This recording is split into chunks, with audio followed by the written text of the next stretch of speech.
صلوا علی الحبیب۔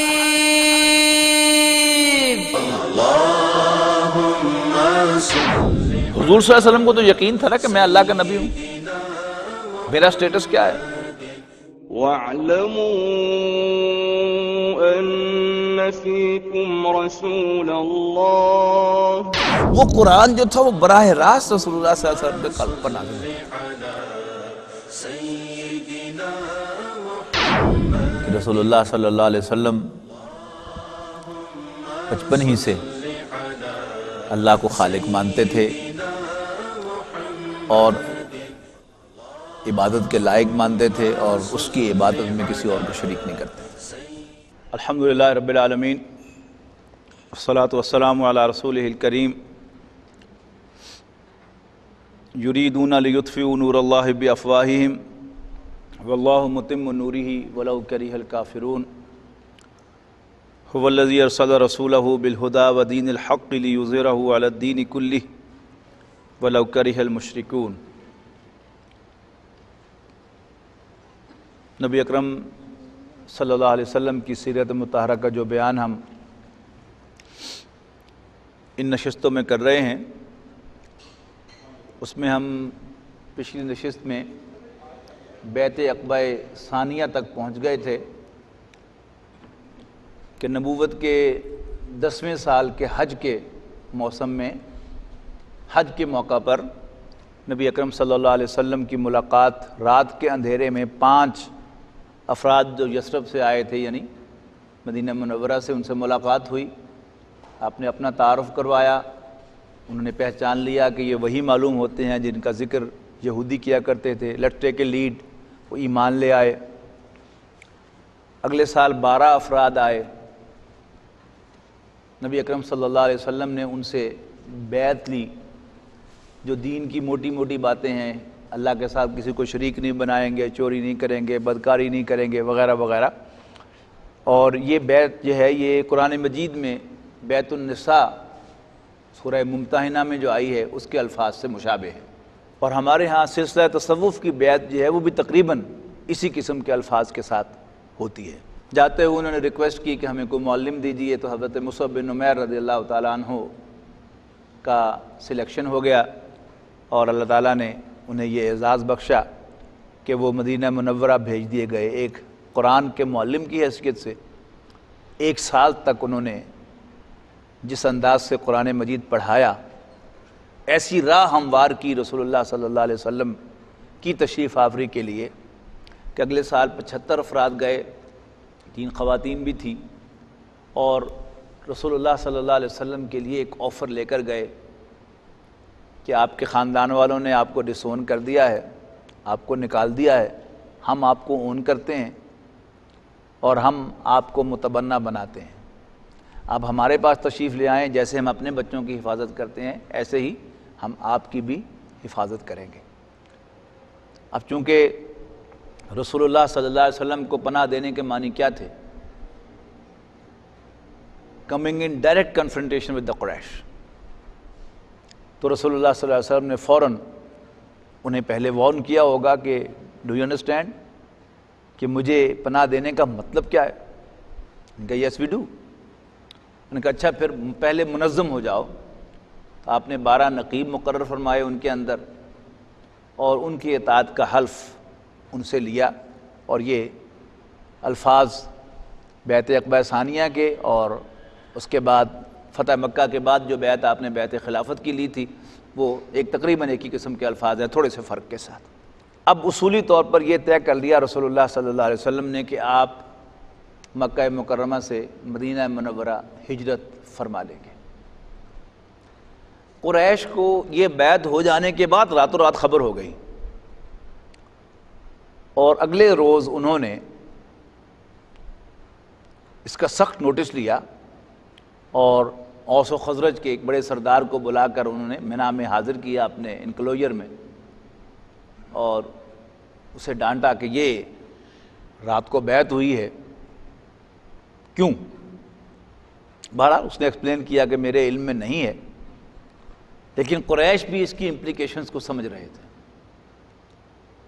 اور بیعت کا کیا مطلب ہے اس کے کیا امپلیکیشنز ہوتی ہیں، یہ جس کو اندازہ ہو وہی اس کی ڈیپتھ کو سمجھتا ہے۔ ایک عام آدمی کے لیے تو اس کی کوئی حیثیت نہیں ہے۔ جس آدمی کے زندگی میں قول و قرار کی، وعدے کی کوئی اہمیت نہ ہو، اسے کیا فرق پڑتا ہے؟ وہ روز وعدہ کرتا ہے، وعدہ خلافیاں بھی کرتا ہے، لیکن وہ لوگ کہ جو انڈرسٹینڈ کرتے ہیں کہ ورڈس اے کمٹمنٹ، اور پھر اس کمٹمنٹ میں بھی باقاعدہ بیعت، وہ اس کو خوب سمجھتے تھے۔ اوس و خزرج کو بھی اس کا اندازہ تھا، قریش کو بھی اس کا اندازہ تھا۔ نبی اکرم صلی اللہ علیہ وسلم نے اصولاً فیصلہ کر لیا کہ آپ مدینہ منورہ ہجرت فرمائیں گے۔ اللہ کے رسول کا معاملہ خاص ہوتا ہے۔ اللہ کا رسول کسی خاص بستی میں مبعوث کیا جاتا ہے، اور اللہ کے رسول کو اس بستی سے موو کرنے کی اجازت نہیں ہوتی اللہ کی اجازت کے بغیر۔ یعنی تاریخ میں ایک واقعہ ہوا تھا ایک رسول کے ساتھ کہ حضرت یونس علیہ السلام ایک بستی کی طرف بھیجے گئے، انہوں نے وہاں دعوت و تبلیغ کی، پورا اتمام حجت کیا، اور قوم نے انہیں ماننے سے انکار کیا۔ قوم کے خلاف اللہ کا فیصلہ ہو گیا کہ اب اسے تباہ کیا جائے گا، لیکن اسی بحث و نظام میں حضرت یونس علیہ السلام ذرا غصے میں آ گئے، اور غصے میں آ کر انہوں نے کہا کہ جاؤ، دفع ہو جاؤ، تم چکھو اللہ کے عذاب کا مزہ، اور وہاں سے وہ اس بستی کو چھوڑ کر آ گئے۔ آگے ان کے ساتھ جو معاملہ ہوا وہ تو آپ کو معلوم ہی ہے کہ وہ ایک کشتی میں سوار ہوئے، اور راستے میں کشتی بھنور میں آ گئی۔ اللہ نے اعلان کیا کہ تم میں کون سا غلام اپنے آقا سے بھاگ کر آیا ہے؟ اس لیے کہ ہمارا تجربہ یہ ہے کہ جب کوئی غلام اپنے آقا سے بھاگ کر آ کر ہماری کشتی میں سوار ہو جائے تو ہماری کشتی بھنور میں آ جاتی ہے۔ تو بتاؤ تم میں سے کون ہے؟ تو حضرت یونس علیہ السلام کو فوراً اندازہ ہو گیا کہ دس از می۔ انہوں نے کہا جی میں ہوں۔ انہوں نے کہا نہیں، اے خام خواہ کثرت نفسی سے کام نہ لو۔ انہوں نے کہا میں ہی ہوں، بار بار کہا۔ انہوں نے کہا اچھا قرآن ڈال لو۔ قرآن ڈالا، ان کا نام آ گیا۔ پھر دے ڈونٹ بلیو، دوبارہ قرآن ڈالا، پھر ان کا نام آ گیا۔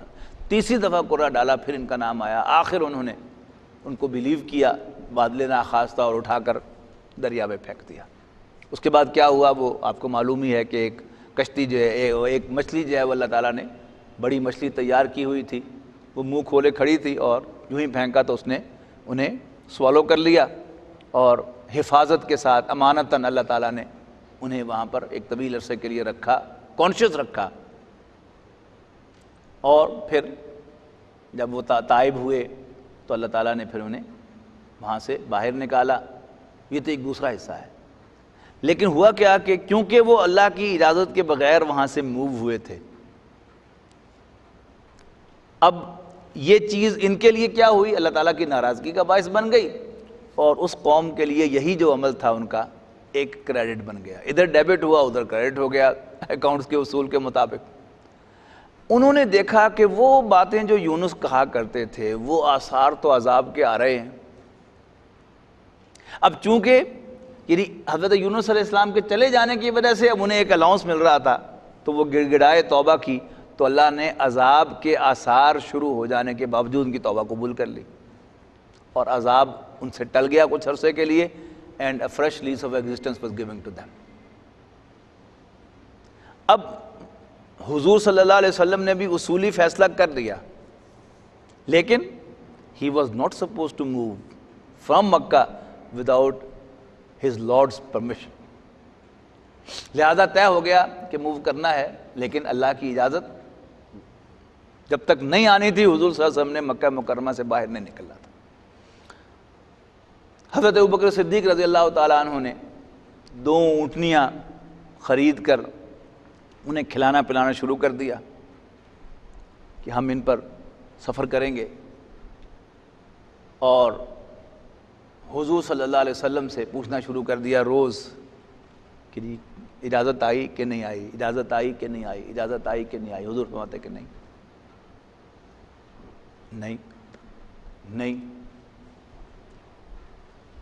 ایک مرتبہ اس کی تاریخ بھی بلکہ انہوں نے درج کی ہے، یعنی 14واں سال جو ہے نبوت کا، سفر کے مہینے کی 27 تاریخ، حضور صلی اللہ علیہ وسلم بہت تیز دھوپ میں دوپہر کے وقت ایک بھاری کپڑا اپنے اوپر لیے ہوئے حضرت ابوبکر صدیق کے گھر تشریف لے گئے۔ دور سے کسی نے کہا کہ اللہ کے رسول آ رہے ہیں، تو حضرت ابوبکر صدیق نے کہا کہ اللہ کے رسول کے آنے کا یہ وقت نہیں ہے، سرٹنلی سم تھنگ امپورٹنٹ۔ آپ نے دروازہ کھٹکھٹایا، اجازت لی آ جاؤں؟ انہوں نے کہا آ جائیے۔ تو آپ حضور صلی اللہ علیہ وسلم نے فرمایا کہ باقی سب لوگوں کو یہاں سے ہٹا دو۔ تو حضرت عائشہ صدیقہ ہی راویہ ہیں، وہ کہتی ہیں کہ اللہ کے میرے والد صاحب نے فرمایا کہ آپ کی اہلیہ ہی ہیں اور کوئی باہر کا آدمی یہاں پر نہیں ہے۔ تو حضور صلی اللہ علیہ وسلم نے ڈسکلوز کیا کہ اجازت آ گئی ہے، آج رات کسی وقت ہم نکلیں گے۔ یہ تو تھا یعنی one side of the story. اب ادھر قریش جو تھے وہ بھی یعنی اس بیعت عقبہ ثانیہ، یہ ذہن میں کیلنڈر رکھیے نا کہ حج کے مہینے میں بیعت عقبہ ثانیہ ہوئی ہے اور وہ طے ہوا ہے کہ حضور صلی اللہ علیہ وسلم نے وہاں سے جانا ہے۔ اب وہ بھی سر جوڑ کر بیٹھے ہوئے ہیں کہ یہاں سے ان کو جانے نہیں دینا۔ اب حج کا مہینہ گیا، اس کے بعد محرم اور سفر، یعنی اب 2 مہینے کے بعد یہ ایکشن ہو رہا ہے، اور سفر کی 27 تاریخ میں حضور صلی اللہ علیہ وسلم وہاں سے نکل رہے ہیں، اور یہ ستمبر کا مہینہ ہے۔ تو قریش بھی سر جوڑ کر بیٹھے ہیں۔ اب فائنلی انہوں نے اسکیم یہ بنائی کہ اگر تو کوئی ایک آدمی حضور صلی اللہ علیہ وسلم پر حملہ کرتا ہے، تو بنو ہاشم تو ڈسون کر چکے تھے، لیکن ادھر جو مطعم بن عدی نے رسول اللہ صلی اللہ علیہ وسلم کو پناہ دے رکھی تھی، اس خاندان کے ساتھ اسے لڑائی مول لینی پڑے گی۔ لہذا فائنل جو بات طے ہوئی وہ یہ تھی کہ مجرموں کے بڑے سردار وہ دارالندوہ میں اکٹھے ہوئے، اور صبح کے پہلے حصے میں ایک قرارداد انہوں نے ایگری کی، اور 11 افراد کا انتخاب کیا کہ مختلف خاندانوں میں سے یہ 11 افراد جو ہیں یہ آئیں گے اور یک بارگی حضور صلی اللہ علیہ وسلم کے گھر پر دھاوا بولیں گے، اور پھر کوئی بھی کلیم نہیں کر سکے گا خون بہا یا دیت یا کوئی چیز، لہذا یہ بات جو ہے یہ پنجابی میں لوڑے گولے جی نکل جائے گی۔ یہ جو افراد ہیں ان کے نام تھے ابو جہل بن حشام، یعنی عمر بن حشام جسے ابو جہل کہا جاتا ہے، حکم بن عاص، عقبہ بن ابی معیط، یہ وہی شخص تھا جس نے حضور صلی اللہ علیہ وسلم کے گلے میں چادر ڈال کر بل دیے تھے اور اوجری لا کر ڈالی تھی، نضر بن حارث، امیہ بن خلف، یہ جو آقا تھا حضرت بلال رضی اللہ تعالیٰ عنہ کا، جس سے حضرت ابوبکر نے منہ مانگی قیمت دے کر حضرت بلال کو خرید کر آزاد کیا تھا، یہ وہ ہے۔ پھر زما بن الاسود، طعیمہ بن عدی، اور ابو لہب حضور صلی اللہ علیہ وسلم کا چچا، ابی بن خلف، اور پھر 2 بھائی تھے، نبی بن الحجاج اور اس کا بھائی منبہ بن الحجاج۔ یہ 11 افراد سے جو طے ہوئے کہ یہ مسلح ہو کر محاصرہ کریں گے حضور صلی اللہ علیہ وسلم کے مکان کا، اور آدھی رات گزرنے کے بعد یہ حضور کسی وقت جو بھی ڈیسائیڈڈ ٹائم ہوگا اس پر اس گھر پر دھاوا بولیں گے، اور اپنے خیال کے مطابق رسول اللہ صلی اللہ علیہ وسلم کو معاذ اللہ قتل کر دیں گے۔ ادھر رسول اللہ صلی اللہ علیہ وسلم کو آ کر جبرائیل علیہ السلام نے بھی خوشخبری دی کہ اللہ تعالیٰ آپ کا رب آپ کو اجازت دیتا ہے کہ آپ یہاں سے چلے جائیں، ہجرت کر جائیں، اور انداز کہنے کا یہ تھا کہ آج رات آپ اس جگہ نہیں سوئیں گے جہاں پہلے سویا کرتے تھے۔ اب رسول اللہ صلی اللہ علیہ وسلم آدھی رات کے بعد اٹھے، حضرت علی رضی اللہ تعالیٰ عنہ سے آپ نے فرمایا کہ تم میرے بستر پر لیٹ جاؤ اور میری یہ سبز چادر اپنے اوپر اوڑھ لو، باقی خاطر جمع رکھو، تمہارا یہ بال بھی بیکا نہیں کر سکیں گے۔ اور نبی اکرم صلی اللہ علیہ وسلم دروازے میں سے نکلے، یعنی وہ سب 11 کے 11 افراد جو تھے وہ بالکل تیار بیٹھے ہوئے تھے، اور بالکل جیسے دروازے پر نظر ٹکائی ہوئی ہے اور کوئی سونے کے لیے تیار نہیں ہے، لیکن اللہ تعالیٰ کی پلاننگ بہرحال سب پلاننگ سے اونچی ہوتی ہے۔ حضور صلی اللہ علیہ وسلم یہ آیہ مبارکہ پڑھتے ہوئے وہاں سے باہر نکلے، وَإِذْ يَمْكُرُ بِكَ الَّذِينَ كَفَرُوا لِيُثْبِتُوكَ أَوْ يَقْتُلُوكَ أَوْ يُخْرِجُوكَ وَيَمْكُرُونَ وَيَمْكُرُ اللَّهُ وَاللَّهُ خَيْرُ الْمَاكِرِينَ۔ اور وہ وقت یاد کرو جب کفار تمہارے خلاف سازش کر رہے تھے تاکہ تمہیں قید کر دیں یا تمہیں قتل کر دیں یا نکال باہر کریں، اور وہ لوگ اپنی اسکیمیں بنا رہے تھے اور اللہ اپنی اسکیم بنا رہا تھا، واللہ خیر الماکرین، اور اللہ بہترین اسکیم بنانے والا ہے۔ تو رسول اللہ صلی اللہ علیہ وسلم نے یعنی ایک مٹھی میں وہ کنکریاں، یہ ظاہر پتھر آلودی وہاں پر وہ ریت ہوتی ہے، وہ لی، اور جتنے لوگ بیٹھے ہوئے تھے ان کے سروں میں وہ تھوڑی تھوڑی ریت جو ہے وہ ڈالی، اور ان کے اندر میں سے گزر کر آپ حضرت ابوبکر صدیق رضی اللہ تعالیٰ عنہ کے گھر پہنچ گئے۔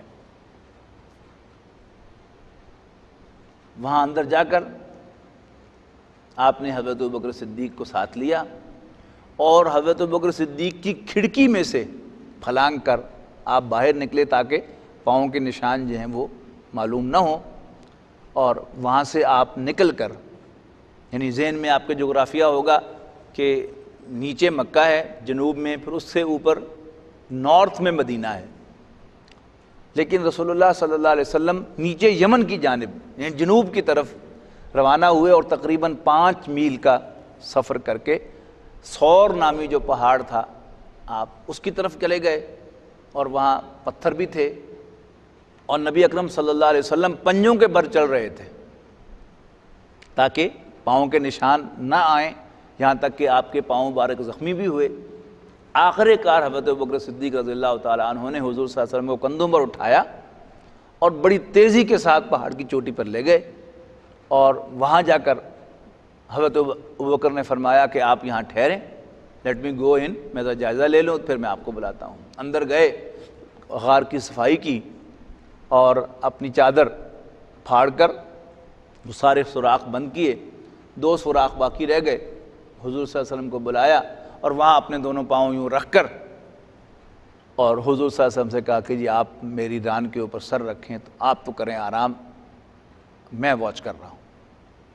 اب وہاں سے اندر سے کوئی زہریلی چیز، غالباً سانپ تھا، اس نے ڈسا حضرت ابوبکر صدیق رضی اللہ تعالیٰ عنہ کے پاؤں کو، شدید درد ہوا، آواز پیدا نہیں کی لیکن آنکھوں سے آنسو جو ہے شدت درد کی وجہ سے نکل آئے، اور آنسو حضور صلی اللہ علیہ وسلم کے چہرے پر گرا، اور رسول اللہ صلی اللہ علیہ وسلم کی آنکھ کھل گئی۔ آپ نے پوچھا کیا معاملہ ہے، بتایا، تو آپ نے کہا کہ لاؤ پاؤں لاؤ، اس پر اپنا لعاب دہن آپ نے لگایا، تھوک مبارک لگایا، اور تکلیف کا افاقہ ہو گیا۔ اب جو ادھر لوگ کھڑے تھے، جب حضور صلی اللہ علیہ وسلم وہاں سے نکل گئے تو ایک آدمی ان نون سا تھا، وہ آیا، انہوں نے کہا تم رات کے وقت کیا کر رہے ہو، رات کے آخری پہر میں؟ انہوں نے کہا ہم محمد کے گھر کا محاصرہ کیے ہوئے ہیں صلی اللہ علیہ وسلم، اور ہم آج یہ ارادہ رکھتے ہیں، جو بھی ان کا مذموم ارادہ تھا وہ اس کا اظہار کیا۔ انہوں نے کہا بھول جاؤ، محمد تو تمہارے سروں میں خاک ڈالتے ہوئے تمہارے اندر سے گزر کے جا چکے ہیں، یا مثل بس۔ سب نے سر میں ہاتھ پھیرا تو واقعی خاک موجود تھی سر میں، جھاڑتے ہوئے اٹھے اور دیکھا اس چھید میں سے تو وہاں سبز چادر کے ساتھ کوئی آدمی لیٹا ہوا، انہوں نے کہا نہیں، ہی از دیئر، اندر ہی ہیں۔ اچھا، اب ایک کنفیوژن سا پیدا ہو گیا، لہٰذا وہ دروازہ توڑ کر داخل نہیں ہوئے، صبح کا انتظار کیا۔ ہوا کیا کہ صبح اسی چادر میں سے حضرت علی رضی اللہ تعالیٰ اٹھ کے کھڑے ہو گئے۔ اب وہ گئے حضرت علی کے اوپر جا کر برسے کہ محمد کہاں ہے صلی اللہ علیہ وسلم؟ انہوں نے کہا مجھے تو کوئی پتہ نہیں، تمہاری امانتیں بہرحال یہ ہیں، یہ اپنی تم لے لو۔ تو انہوں نے حضرت علی رضی اللہ تعالیٰ کو برا بھلا کہا، یہاں کے گھسیٹ کر کعبے میں لے گئے پوچھنے کے لیے، تھوڑی دیر تک حضور حضرت علی کو گرفتار کیا، انہیں بھی اندازہ ہو گیا کہ انہیں کو پتہ نہیں ہے، لہذا چھوڑ دیا۔ اب گئے حضرت ابوبکر صدیق کے گھر، اور حضرت ابوبکر صدیق کی بیٹی حضرت اسماء بنت ابی بکر حضرت عائشہ کی بڑی بہن حضرت عبداللہ ابن زبیر کی والدہ وہ ملی، نے کہا ابوبکر کہاں ہے؟ میں نے کہا مجھے تو کوئی پتہ نہیں۔ تو ابو جہل نے ان کے منہ پر تھپڑ مارا، اس زور سے مارا کہ ان کی بالی جو وہ بھی گر گئی زمین پر اور زخمی ہو گئی وہ۔ تو بہرحال ڈیسپریٹ تھے قریش، اب انہوں نے کہا کہ ہو نہ ہو جانے تو نہیں دیں گے ہم اس کو، لہذا پھر جلدی سے سر جوڑ کر بیٹھے اور اعلان کر دیا کہ جو بھی ابو بکر اور محمد کو صلی اللہ علیہ وسلم رضی اللہ عنہ زندہ یا مردہ پکڑ کر لائے گا، یعنی فر ایچ اسے 100 اونٹ انعام ملیں گے، اور it was a very heavy amount. جیسے اس دور میں کہ فلاں اگر وہ سو کال دہشت گرد جو ہے وہ پکڑا جائے، جو پکڑ کے لائے گا اس کو ملینز آف ڈالرز جو ہے وہ انعام دیا جائے گا، اس طرح کا ہیوی انعام جو ہے وہ رکھ دیا انہوں نے۔ اب مکے کا ہر شخص جو ہے اس کے منہ میں رال ٹپک رہی ہے کہ شاید میں ہی یہ کام گزروں، اور مکے کے سارے کھوجی جو ہے وہ بھی نکل پڑے، اور سارے لوگ جو ہے وہ بھی اس دادا میں شاید ہمارے ہاتھ لگ جائیں، کسی کونے میں بیٹھے ہوں، ادھر بیٹھے ہوں، ادھر بیٹھے ہوں۔ ایک کھوجی جو ہے اس کو ابو جہل لے کر آیا، بڑا ماہر کھوجی تھا، اور وہ اتنا ماہر تھا کہ اس نے حضور صلی اللہ علیہ وسلم اور حضرت ابوبکر کے فٹ پرنٹس کو ٹریس کر لیا، اور وہ عین اس مقام پر لے آیا کہ جہاں حضور صلی اللہ علیہ وسلم موجود تھے، اور وہاں جا کر اس نے کہا کہ یہاں سے آگے وہ نہیں گئے۔ تو ابو جہل نے کہا بڑا بنا پھرتا ہے، کوئی عقل ہے تمہاری؟ کبوتری نے انڈے دیے ہوئے ہیں، مکڑی نے جالا تنا ہوا ہے، شوئنگ کے یہاں تو صدیوں کوئی نہیں گیا گزر کر، what are you talking about؟ اب یہ جب گفتگو ہو رہی تھی تو حضرت ابوبکر صدیق رضی اللہ تعالیٰ نے اوپر دیکھا تو ان کے پاؤں نظر آ رہے تھے حضرت ابوبکر کو۔ تو حضرت ابوبکر رضی اللہ تعالیٰ عنہ نے حضور صلی اللہ علیہ وسلم سے کہا کہ اللہ کے رسول، اگر ان میں سے کسی نے غلطی سے بھی نیچے دیکھ لیا تو وہ ہم سامنے بیٹھے ہوئے نظر آ جائیں۔ تو اس پر حضور صلی اللہ علیہ وسلم نے ارشاد فرمایا کہ ہم دو یہاں اکیلے نہیں ہیں، بلکہ ہمارے ساتھ تیسرا بھی ہے۔ ان الفاظ تھے ما ظنوں کا یا ابا بکر بِاثْنَيْنِ اللَّهُ ثَالِثُهُمَا، کہ ابو بکر ایسے دو آدمیوں کے بارے میں تمہارا کیا خیال ہے کہ جن کا ساتھ تیسرا اللہ ہے۔ قرآن مجید نے اس واقعے کو کوٹ کیا ہے کہ حضور صلی اللہ علیہ وسلم نے فرمایا کہ لا تحزن، گھبرا مت، ان اللہ معنا، بے شک اللہ ہمارے ساتھ ہے۔ بہرحال قریش یعنی وہ ساری گفتگو وہاں پر حضور صلی اللہ علیہ وسلم کے عین سر پر کھڑے ہوئے کرتے رہے، لیکن اللہ تعالیٰ نے کسی کا ذہن اس طرف منتقل نہیں کیا کہ چلو دیکھنے کی عرض یعنی وہ کھوجی جو ہے اس مقام تک لے آیا، لیکن اللہ تعالیٰ نے کسی کو یہ توفیق نہیں دی کہ وہ یہ بات کہتا چلو چھوڑو دیکھ لینے کی عرض، لہذا وہ وہاں آئے اور وہاں سے چلے گئے۔ حضرت ابوبکر رضی اللہ تعالیٰ عنہ کے صاحبزادے عبداللہ بن ابو بکر رضی اللہ تعالیٰ عنہما، وہ ہر روز رات کو آتے تھے، رات کے اندھیرے میں، اور رات کے اندھیرے میں چلے جاتے تھے، اور دن بھر کی جو وہاں پر شہر میں ایکٹیویٹی ہے اور جو حضور صلی اللہ علیہ وسلم اور حضرت ابوبکر کے سلسلے میں وہاں پر پلاننگ ہو رہی ہے وہ آ کر بتا جاتے تھے، اور لیٹ نائٹ آتے تھے اور early hours in the morning وہ نکل کے چلے جاتے تھے واپس، اور دن بھر مکے میں ایسے گزارتے تھے جیسے یہیں پر ہیں۔ پھر ایک چرواہا تھا، یعنی غلام تھا بلکہ حضرت ابوبکر رضی اللہ تعالیٰ عنہ کا، عامر اس کا نام تھا، وہ بکریاں چراتا رہتا تھا سارا دن، اور رات بھی وہیں اس کو گزر جاتی تھی، اور رات کو بکریاں لے کر یہاں آ جاتا تھا اور تازہ دودھ حضور صلی اللہ علیہ وسلم حضرت ابوبکر کو پلاتا تھا. اور پھر واپس جاتے ہوئے حضرت عبداللہ اور اپنے فٹ پرنٹ جو تھے وہ بکریوں کے ذریعے سے مٹا دیتا تھا. اللہ تعالیٰ نے جس کو ذہن دیا اور جو کام لینا ہو اس کو کوئی رکاوٹ تو پیدا نہیں ہو سکتی. لہذا کسی کو گمان تک نہیں ہوا کہ حضور صلی اللہ علیہ وسلم وہاں موجود ہیں اور پوری خبر بھی انہیں ہو رہی ہے اور انہیں دودھ جو ہے وہ بھی وہاں پر پیش کیا جا رہا ہے.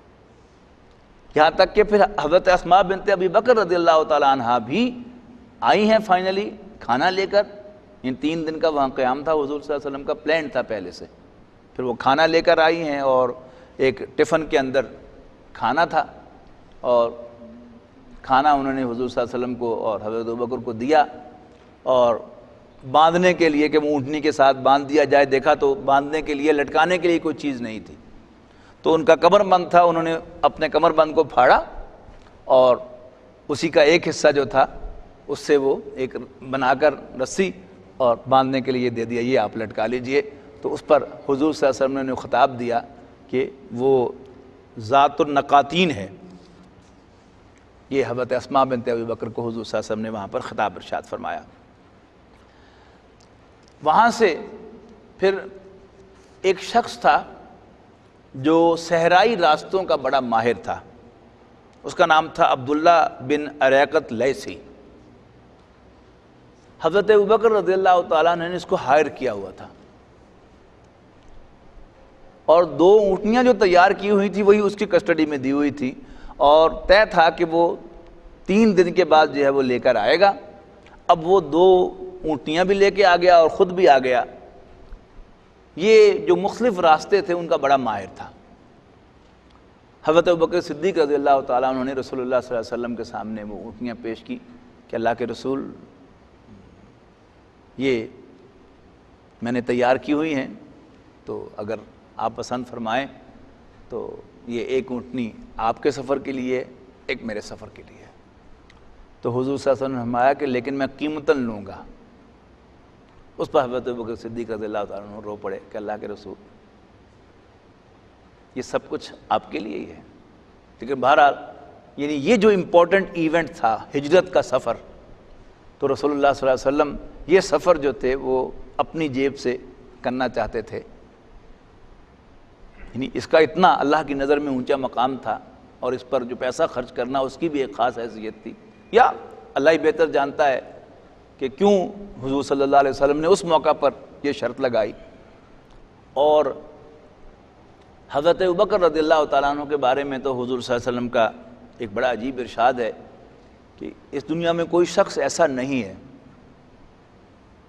کہ جس نے مجھ پر کوئی احسان کیا اور میں نے اس کا بدلہ نہ چکا دیا ہو سوائے ابو بکر کے رضی اللہ تعالیٰ عنہ, کہ ابو بکر کے احسانات کا بدلہ اللہ ہی چکائے گا قیامت کے دن, میں نہیں کر سکتا.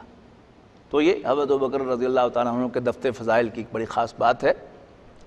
پھر ایک بات میں بھول گیا کہ جب حضور صلی اللہ علیہ وسلم نے جا کر بتایا دوپہر کے وقت حضرت ابو بکر کو کہ اجازت آ گئی ہے, تو حضرت ابو بکر صدیق نے بڑے عجیب انداز سے پوچھا آپ ہجرت فرمائیں گے؟ اور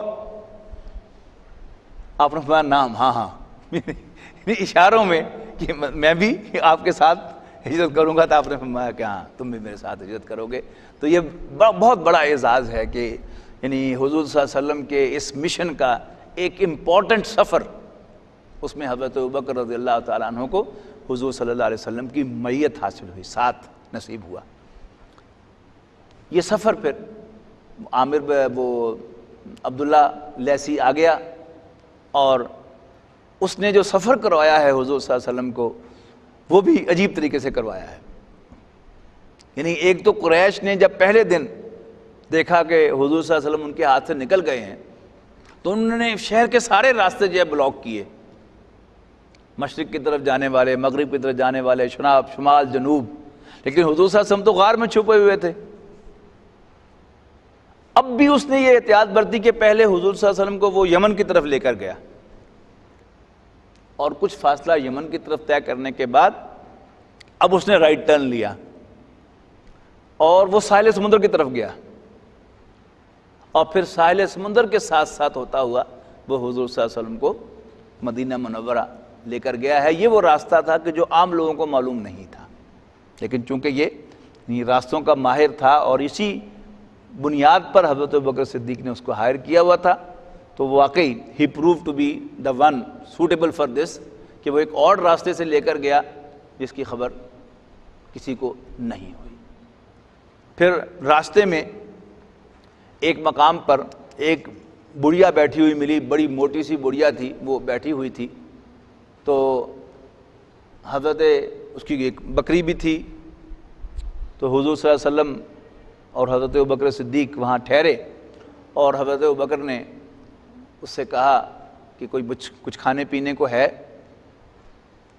تو اس نے کہا کہ جی کچھ نہیں ہے۔ انہوں نے کہا یہ بکری، انہوں نے کہا یہ دودھ نہیں دیتی۔ تو انہوں نے کہا کہ جی اگر آپ اجازت دیں تو ہم دو لیں اس کو۔ انہوں نے کہا، اس نے جیسے ہوتا نا کہ کر سکتا ہے کر لے دودھ جو۔ تو حضور صلی اللہ علیہ وسلم کے حکم پر حضرت ابوبکر نے دودھ دونا شروع کیا۔ اس بکری نے اتنا دودھ دیا کہ حضور صلی اللہ علیہ وسلم نے سیر ہو کر پیا، حضرت ابوبکر نے سیر ہو کر پیا، اس خاتون نے سیر ہو کر پیا، اور اس گھر کے جتنے بھی برتن تھے وہ سارے اس نے لا کے رکھ دیے، سارے بھر گئے، لیکن اس بکری کا دودھ ختم نہیں ہوا۔ اچھا، ادھر مکے میں جو لوگ تھے انہوں نے محسوس کیا کہ ایک آواز آئی، اور اس آواز کا بولنے والا جو تھا وہ کوئی کہیں نظر نہیں آ رہا تھا، لیکن آواز آئی۔ آواز کیا تھے؟ وہ کچھ اشعار تھے کہ جو ہوا کے اندر سنے گئے۔ ان کا مطلب کیا تھا کہ اللہ رب العرش ان دو رفیقوں کو بہترین جزا دے جو ام معبد اس موٹی خاتون کا نام تھا، کہ خیمے میں نازل ہوئے، وہ دونوں خیر کے ساتھ اترے اور خیر کے ساتھ روانہ ہوئے، اور جو محمد کا رفیق ہے وہ کامیاب ہے۔ ہائے قصے، اللہ نے اس کے ساتھ کتنے بے نظیر کارنامے اور سرداریاں تم سے سمیٹ لیں۔ بنو کعب کو ان کی خاتون کی قیام گاہ اور مومنین کی نگہداشت کا پڑاؤ مبارک ہو، یعنی وہی اس خاتون کا۔ تم اپنی خاتون سے اس کی بکری اور برتن کے متعلق پوچھو، تم اگر خود بکری سے پوچھو گے تو وہ بھی گواہی دے دے گی۔ اب یعنی یہ پتہ چل گیا کہ حضور صلی اللہ علیہ وسلم وہاں تک پہنچ گئے ہیں، یعنی کہ اللہ تعالیٰ جو ہے وہ بھی ان کو خوب چھیڑ رہا ہے ساتھ ساتھ، کہ یعنی غیبی آواز سے ان کو خبر دی کہ وہ وہاں تک پہنچ گئے، کرنا جو کچھ تو کر لو جا کے۔ لیکن بہرحال اللہ تعالیٰ کی حفاظت میں تھے، رسول اللہ صلی اللہ علیہ وسلم وہاں تک نہیں پہنچے۔ اب راستے میں حضور صلی اللہ علیہ وسلم آگے آگے ہوتے تھے، حضرت ابوبکر صدیق پیچھے پیچھے۔ تو کوئی پوچھتا حضرت ابوبکر سے کہ آگے تمہارے کون ہے؟ تو وہ کہتے یہ میرا گائیڈ ہے۔ اب یہ زو مانی تھے کہ جیسے صحراؤں میں گائیڈ کرنے والا کوئی شخص ہوتا ہے، وہ سننے والا یہ سمجھتا کہ یہ وہ شخص ہے، یعنی مطلب کیا تھا کہ حضور صلی اللہ علیہ وسلم کا تعارف تو کروانا نہیں تھا، ایک انون راستے سے گزر رہے ہیں، لیکن یعنی پوری عرب کے اندر خبر تھی کہ محمد نامی ایک شخص ہے قریش میں سے، اور پھر جب حضور صلی اللہ علیہ وسلم وہاں سے ہجرت کر چکے ہیں تو پورے عرب میں یہ خبر بھی گردش کر رہی ہوگی کہ محمد وہاں سے بھاگ گئے ہیں۔ اور جیسے میں نے عرض کیا کہ مکے کے لوگوں کے منہ میں رال ٹپک رہی تھی، اور سارے عرب کے لوگ جو ہیں ان کو یہ خبر تو ملی ہوگی کہ ان کو پکڑنے کے لیے بڑا انعام ہے، تو حضرت ابوبکر صدیق جو ہیں وہ بڑے زومانی الفاظ کے اندر کہتے ہیں یہ میرے گائیڈ ہیں، یہ میرے رہنما ہے۔ اور تھی بھی حقیقت، جھوٹ میں اس میں کوئی نہیں تھا کہ حضور صلی اللہ علیہ وسلم واقعی ان کے ہادی اور رہنما تھے۔ بس اسی پر آج اتفاق کرتے ہیں۔ صلوا علی الحبیب اللهم صل على سيدنا محمد اللهم صل على سيدنا محمد